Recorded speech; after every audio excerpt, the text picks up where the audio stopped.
Secunderabad railway station దిగి అక్కడి నుంచి పుష్పక్ అని ఎలక్ట్రిక్ బస్ ఉంది. విపరీతమైన ఎక్స్పెన్స్, 350 రూపాయలు తీసుకొని డైరెక్ట్గా ఎయిర్పోర్ట్లోకి దింపాడు.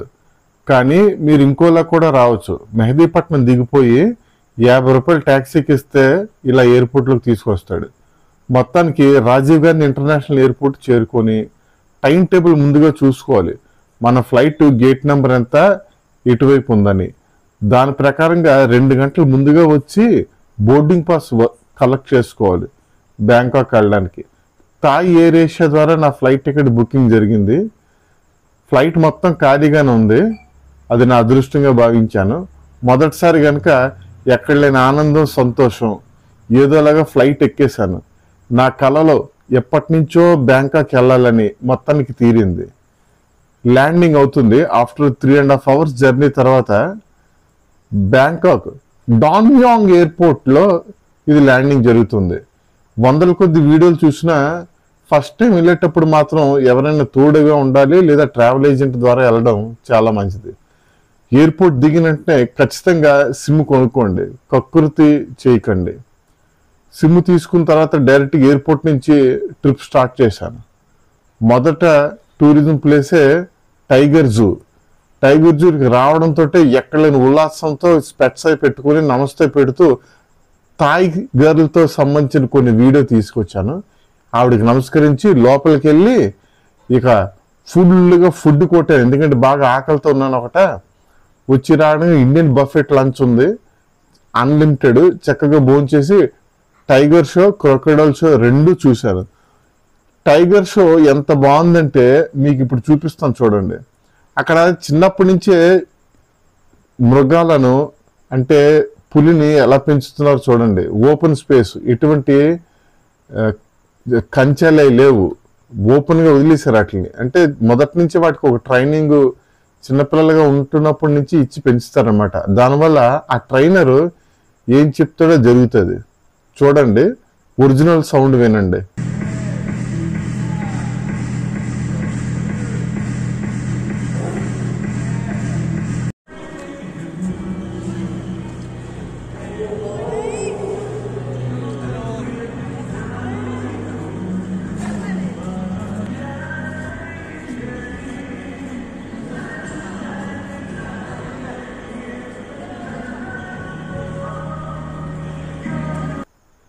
టైగర్ షో అయిపోయిన వెంటనే దాని పక్కనే క్రొకడైల్ షో. రెండిటికి కలిపి ఒకటే టికెట్ ఇస్తారు. మనం జనరల్గా ముసలిని చూడాలన్నా, టైగర్ని చూడాలన్నా పెద్ద వింత. వెళ్తే జూకి వెళ్ళాలి, లేదా వైల్డ్ లైఫ్ శాంక్చురీకి వెళ్ళాలి. అక్కడ కూడా ఖచ్చితంగా కనిపిస్తాను గ్యారంటీ లేదు. అయితే ఫారిన్ కంట్రీస్ లాంటి ఈ థాయిలాండ్ ప్రయాణించడం వల్ల బెనిఫిట్ ఏంటంటే, ఇక్కడ మొసలిని కాదు, పులిని కాదు, సింహాన్ని కాదు, వాటితో ఆడుకోవచ్చు, గెంతుకోవచ్చు, సరదా కూడా చేయొచ్చు. ఇప్పుడు ఇతగాడు ఉన్నాడా, ఇది వీళ్ళ తల ఉంచి లోపలికి వెళ్తున్నాడు. వీడు మొసళ్ళతో ఎలాగ ఆడుకుంటాడు చూడండి. దాన్ని నోట్లో బుర్ర కూడా ఎడతాడు.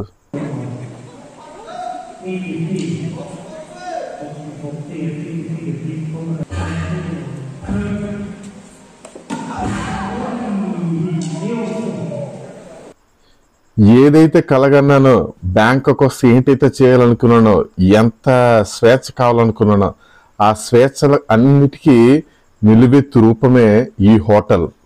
నిజంగా ఎంత బాగుందంటే, చక్కగా హోటల్లో చెక్ ఇన్ అయ్యాం. మంచి బీచ్ వ్యూతో, ఫ్రెష్ టవల్స్, బెడ్షీట్స్, మొత్తం క్లీన్ హైజీనిక్ ఉన్నటువంటి ఈ హోటల్లో దిగి నిజంగా చెప్తే నమ్మరు. ఇలాంటి హోటల్ ఈవెన్ పట్టాయిలో కూడా వెరీ రేర్. ఎందుకంటే చాలా రెస్ట్రిక్షన్స్ ఉంటాయి మనం ఎవరైనా గెస్ట్ని బయట నుంచి తీసుకొని రావాలంటే. ఇక్కడ ఎంత బాగుందంటే, మీరు ఎటు నుంచైనా వెళ్ళండి, అక్కడ గెస్ట్ తీసుకురండి. ఇదిగో పట్టాయి సెంట్రల్ నుంచి, ఇదిగో ఎవరు కావాలంటే వాళ్ళు ఎంచుకోండి. వచ్చిన తర్వాత హోటల్కి వెళ్తే ఎవరు అబ్జెక్షన్ లేదు. మీరు ఎంతసేపు ఉండొచ్చు, వాళ్ళు ఎప్పుడైనా వెళ్ళిపోవచ్చు. ఆ రకంగా రాత్రి అంతా గడిచిపోయింది. ఉదయాన్నే పట్టాయ కోరల్ ఐలాండ్ చూడడానికని పోర్ట్ ఏరియాకి వచ్చాను. వస్తూనే చిల్లర పప్ప, అదే బ్యాంకాక్ థాయ్ బర్డ్స్ అంతా కట్టల డబ్బు పట్టుకుని మరీ వచ్చాను. మీరు కూడా ఇండియాలోనే కరెన్సీ ఎక్స్చేంజ్ చేసుకొని రండి. ఎయిర్పోర్ట్లో చేస్తే ఎక్స్పెన్స్ ఎక్కువ అవుతుంది. బోట్ రెడీగా ఉంది, స్పీడ్ బోటు. నాతో పాటు వచ్చినటువంటి ఇతర ప్రయాణికులంతా కూడా జమ కూడారు. రావడంతో పారాగ్లైడింగ్, ఆ తర్వాత సముద్రం కిందకి వెళ్ళిపోయి అక్కడ కోరల్స్ని చూడాలి. అందుకే ఇది కోరల్ ఐలాండ్ అని పేరు. ఈ స్పీడ్ బోట్ నుంచి మనల్ని ఆకాశంలోకి తీసుకెళ్ళి అలాగే ఒంటరిగా వదులుతాడు. మనం పక్షిలా ఫీల్ అవుతూ ఉండాలి. ఈ సముద్రం ఉంది కదా, ఇక ఈ సముద్రం కిందకి తీసుకెళ్ళిపోయి నెత్తికి ఒక హెల్మెట్ లాంటిది పెడతారు. అందులోంచి మీకు ఆక్సిజన్ అందుతుంది, ఊపిరి పీల్చుకుంటూ కింద నా కోరల్స్ అంతా చూడాలి. ఆ తర్వాత బీచ్ ఒడ్డుకి ఇదిగో ఇలా ఒడ్డుకి తీసుకొని వస్తారు. ఒడ్డు కంటే మరీ ఒడ్డుకి కాదు, ఒడ్డుకి ఒక 100 కిలోమీటర్ల దూరంలో ఇలా దింపేస్తే తడుపుకుంటూ కింద నుంచి అలాగా ఒడ్డుకు వచ్చి అక్కడ పరిసరాలన్నీ అబ్జర్వ్ చేయాలి. ఇది బనానా. ఇక స్పీడ్ బోటు, అలాగే నార్మల్ బోట్స్, ఇంకా చాలా రకాల వాటర్ స్పోర్ట్ యాక్టివిటీస్ అన్నీ ఉంటాయి. మీకు నచ్చినంతసేపు మీకు తనివి తీరేదాకా అక్కడ తిరిగి అలిసిపోయాక మళ్ళీ ఆ ట్రావెల్ ఏజెంట్ వచ్చి పిలుస్తాడు, అందరూ రండి తిరగడం అయిపోతాయి అని చెప్పి. ఏంటది, ఆ పోర్ట్ ఏరియాలోనే ఈ బీచ్ పక్కనే ఇలా రెంట్కి వెహికల్స్ ఏమైనా కావాలంటే ఇస్తారు. మీకు కావాల్సిన రకరకాల ఫ్రూట్స్ తినచ్చు. థాయిలాండ్లో ఫుడ్ చాలా బాగుంటుంది, కానీ అడుగడిగిన ఇండియన్ రెస్టారెంట్ ఉన్నాయి, మీరు ఇబ్బంది పడాల్సిన అవసరం లేదు. కాకపోతే రేట్లు ఎక్కువ, వీళ్ళేమో తక్కువ రేట్కి ఇస్తారు. మీకు ఎక్కడికి వెళ్ళి ఇండియన్ ఫుడ్డే కావాలంటే కష్టం. థాయ్ ఫుడ్ని అలవాటు చేసుకోండి, వాళ్ళు భలే రుచిగా అన్ని రకాల మాంసాహారాన్ని అమ్ముతారు. మాంసాహారులకు లేదు, వెజిటేరియన్స్ కావాలనుకున్న వాళ్ళకి వెజిటేరియన్స్ కూడా స్వచ్ఛంగా శుభ్రంగా చేస్తున్నారు. ఇది నేనే మిగిలిన అందరితో పాటు స్పీడ్ బోట్లో రిటర్న్ వచ్చాను. అయితే ఆఫ్ సీజన్ కావడం చేత వాకింగ్ స్ట్రీట్ కూడా చాలా బోసిపోయింది. నాకు నిజానికి వాకింగ్ స్ట్రీట్, ఆ సిగరెట్ పొగ, మందు వాసన, ఇలాగా ప్రతి ఒక్క మీద మనుషులు పడిపోయి లాగటం లాంటివి నచ్చవు. అదృష్టం కొద్ది అవి జరగలేదు అక్కడ. ఆ మరుసటి రోజు తెల్లవారే జెమ్స్ గ్యాలరీకి బయలుదేరాం. ఈ జెమ్స్ గ్యాలరీ ఒరిజినల్ సౌండ్ వినండి.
చూడండి, నేను దిగిన హోటల్ చాలా సౌకర్యవంతంగా ఉంది, అన్ని రకాల ఫెసిలిటీస్ ఉన్నాయి. ఆ హోటల్కి దగ్గరలోనే ఇది ఒక టెంపుల్, బుద్ధిస్ట్ టెంపుల్ ఉంది. ఇది ఎక్స్ప్లోర్ చేద్దాం, నాతో పాటు రండి. మరి పోతే మరొక విషయం, హోటల్ పేరు ఎందుకు చెప్పలేదంటే వాళ్ళ రెప్యుటేషన్కి సంబంధించిన కొన్ని ఇష్యూస్ ఉన్నాయంటే అందుకే హోటల్ నేమ్ నేను మెన్షన్ చేయలేదు. మీరు అనుకోవచ్చు అన్ని ఫెసిలిటీస్ ఉన్న హోటల్కి నేమ్ పేరు ఎందుకు చెప్పలేదని. ఎవరైతే కామెంట్ చేసి మీ జీమెయిల్ ఐడి పెడతారో, అంటే జీమెయిల్ ఐడిని కామెంట్గా పెడతారో వాళ్ళకి ఆ హోటల్ పేరు పంపిస్తాను. ఎంత అసలు నేను చెప్తున్నానా, నా డ్రీమ్ ల్యాండ్ అని నేను నిజంగా అనుకోలేదు. ఎక్కడికైనా వెళ్తే మనకి ఎవరు కనిపిస్తే వాళ్ళని ఆహ్వానిస్తే అక్కడ తీసుకెళ్తే ఎటువంటి ఇబ్బంది లేదు. వచ్చిన వాళ్ళ ఐడి తీసుకుంటారు, ఎంతో సెక్యూరిటీగా వెళ్ళిపోయేటప్పుడు మళ్ళీ వాళ్ళ ఐడిని వాళ్ళకి ఇచ్చి పంపిస్తారు. మనకి చాలా సురక్షితంగా ఉంది. అసలు చాలా బాగుంది ఆ హోటల్, అంతే, ఎటువంటి ఇబ్బంది లేదనమాట. మీరు బీచ్కి వెళ్ళండి, మసాజ్ పార్లర్కి వెళ్ళండి, డిస్కోథెక్కి వెళ్ళండి, ఎక్కడికైనా వెళ్ళండి, అక్కడ మీకు ఎవరు నచ్చితే వాళ్ళని తీసుకొని వస్తారు గెస్ట్ని. హోటల్ వాడు అసలు ఏమి అనండు, పైపెచ్చు హ్యాపీ ఎంజాయ్ అంటాడు. ఆ తీసుకొచ్చిన వ్యక్తికి వాళ్ళ ఐడీస్ ఉంటాయి. మనకి ఇక్కడ మన దేశంలో ఓటర్ ఐడెంటిటీ కార్డులు ఉన్నట్టు వాళ్ళకి వాళ్ళ ఐడెంటిటీ కార్డులు ఉంటాయి. ఆ ఐడెంటిటీ కార్డు ఒకసారి చూపి నోట్ చేసుకొని మనతో పంపిస్తాడు. మళ్ళీ అదే గెస్ట్ బయటికి వెళ్ళిపోయేటప్పుడు వాడు మనకు ఫోన్ చేస్తాడు, సార్ అంతా ఓకేనా అని. అంటే ఇన్ కేస్ వాళ్ళు ఏమైనా మన పాస్పోర్ట్ కానీ మనకేమైనా ఇబ్బంది పెట్టడం కానీ లేదా మన డబ్బులు దోచేయడం కానీ ఏమైనా చేశారా అని ఒక చిన్న కొసమెరుపులాగా అనమాట. ఎంతో బాగుంది అది ఆ పద్ధతి. దాని తర్వాత పటాయిలో ఉన్నటువంటి వాట్ ఫర్ యాయ్ అంటే బిగ్ బుద్ధ ఈ టెంపుల్ చూడడానికి వచ్చాను. పట్టాయి అనగా మంచి సరదా సంతోషాలు గడపడానికి at the same time tourism స్పాట్లు కూడా చూడడానికి చాలా మంచి ప్లేస్ అండి. మరో విషయం గుర్తుపెట్టుకోండి, థాయిలాండ్ అనగానే లేదా బ్యాంకాక్ అనగానే ఎప్పుడు ఒకే రకమైన వీడియోలు అందరూ పోస్ట్ చేస్తున్నారు. అది చాలా రాంగ్. ఎందుకంటే థాయిలాండ్లో కూడా పెద్ద పెద్ద కంపెనీలు, ఫ్యామిలీసు, వైఫ్, పిల్లలు, బాధ్యతలు, పద్ధతి అన్నీ ఉన్నాయి. వాళ్ళకు కూడా ఉద్యోగాలు, తెల్లవారు లేస్తే బాధ్యతలు, బిల్డింగ్లు, ఆఫీసులు, టైమింగ్స్, చక్కగా ఒక రోడ్ ట్రాన్స్పోర్టు అన్నీ ఉన్నాయి. వాటితో పాటు ఈ సరదాలు కూడా ఉన్నాయి. కానీ అవి మిగతా లైఫ్ స్టైల్ అంతా బ్యాంకాక్ని ఎవరు చూపించట్లేదు. థాయిలాండ్లో బ్యాంకాక్, పట్టాయా, ఫుకెట్, క్రాబీ ఇవన్నీ ఒక మేజర్ సిటీస్. వాటిల్లో సరదాలు చెయ్యాలి అనుకుంటే ముఖ్యమైనవి పట్టాయా, ఫుకెట్, క్రాబీ. బ్యాంకాక్ మాత్రం పూర్తి వాణిజ్య నగరం అది. సరే, ఇప్పుడు ఈ టూరిజం ప్లేస్కి వద్దాం. ఇది చూడండి, వాట్ ఫ్రై యాయ్ అని చెప్పి బిగ్ బుద్ధ టెంపుల్ అనమాట. ఇది ఎంతో ఆహ్లాదకరమైన బౌద్ధ మతం సంబంధించిన విగ్రహాలు ఇవన్నీ మీరు చూస్తున్నారా. ఇక్కడంతా కూడా బోధి మతాన్ని నమ్ముతారు. వీళ్ళ సిద్ధాంతం ఏమిటంటే జరిగేది జరగక మానదు, జరగనిది ఎప్పటికీ జరగదు అన్నది వీళ్ళ సిద్ధాంతం. ఏది ఎప్పుడు ఎలా జరగాలని ఉందో అది జరుగుతుంది. లేనిపోని ఊహలకు పోయి గాబరాపడి జీవితాన్ని పాడు చేసుకోకూడదని వీళ్ళు నమ్ముతారు. అందువల్లే ఎంతటి వికృతమైన మనిషి వచ్చి హాయ్ అని పలకరిస్తే హలో సవాదికియా అని పలకరిస్తారు తప్ప కోపంగా చూడడం, అమ్మ నన్ను చూసేస్తున్నాడు వెంటనే అలా సర్దుకోవడాలు ఇలాంటివి వీళ్ళు చేయరు. వీళ్ళు నిజాయితీగా పలకరించి వాళ్ళ ఒరిజినాలిటీని చూపిస్తారు. ఎప్పుడు చిరునవ్వు చిందిస్తూ ఎంత అపరిచితులైనప్పటికీ కూడా మంచిగా పలకరించడం, వాళ్ళకి నమస్కరించడం ఇక్కడ ఆనవాయితీ. ఇక్కడ అన్నీ బుద్ధుడు టెంపుల్సే కనిపిస్తాయి. దాదాపుగా వేలల్లో ఉండొచ్చు దేశం మొత్తం మీద. మీరు చూస్తున్న ఈ బుద్ధుడి టెంపుల్ బిగ్ బుద్ధ వాట్ ఫ్రా యాయ్. ఈ టెంపుల్ పట్టాయిలో ఉంది. మీరు ఏ హోటల్లో దిగినా ఇక్కడికి రావచ్చు. అది కంప్లీట్ అయ్యాక మరొక బుద్ధుడి టెంపుల్, అదే వైట్ బుద్ధ.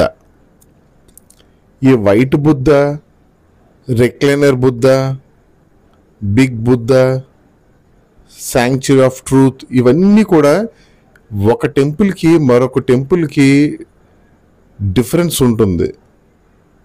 ఎంత చూసినా తనివి తీరదు. మీరు చూడండి, ఈ కలర్స్, ఆ సైలెన్స్, ఆ క్వైట్ ఆపోజిట్ షేడ్స్ ఏదో మనసుని ఎటో తీసుకెళ్తాయి. చిన్నప్పుడు పుస్తకాలు చదివినప్పుడు, ఇంగ్లీష్ పిక్చర్స్ చూసినప్పుడు ఎప్పటికైనా నేను ఇలాంటి ఫారిన్ కంట్రీ రాగలనా, ఇలాంటి చూడగలనా అనేసి అనుకునేవాడిని. తిరుగుడు పిచ్చి మొదటి నుంచి ఉంది. అయితే మన దేశం చాలా మటుకు నేను పర్యటన చేసేసాను. కొన్ని కారణాల వల్ల ఫారెన్ ట్రిప్పులు చేయడం కొంచెం లేట్ అయ్యింది. అయితే మొదటిసారి Bangkok, Thailand, Phuket, Pattaya, Krabi లాంటి దేశాలు, నగరాలని నిర్ణయం తీసుకున్నాను. పర్యటిస్తున్నంతసేపు ఏదో తెలియని గొప్ప పాజిటివ్ ఎనర్జీ నాకు కలిగింది. ఈ బుద్ధుడిని చూడండి, తెల్లటి దేహం పైన బంగారు ఛాయ లాంటి ఆ వస్త్రాన్ని కప్పుకొని ఎంత ప్రశాంతంగా ఉందో. నాకు మాత్రం అసలు ఒక నెల రోజులు ఉండిపోదు అనిపించింది. అయితే మరి మన ఖర్చులు, ఇతర కలాపాలు మన దేశంలో ఉండటం వల్ల నాకంటూ కొన్ని చేయవలసిన పనులు ఉన్నాయి. అందువల్ల తిరిగి వచ్చాను. కానీ చాలా మటుకు అక్కడ ఉండిపోవాలనిపించింది.